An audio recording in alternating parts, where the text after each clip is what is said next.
Ang nakalimutang bahay. Sa tahimik na bayan ng Wilcrest may isang bahay na matagal nang abandona.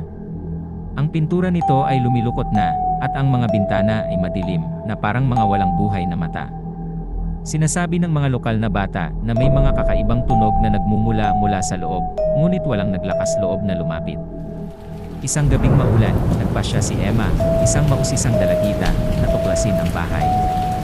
Bitbit ang flashlight, sumisid siya sa punit-punit na pintuan. Ang hangin sa loob ay mabigat na may alikabok at amoy ng amag. Maingat siyang naglakad sa mga madilim na kwarto, ang kanyang mga yapak ay umaagos sa mga dekwerdas na sahig.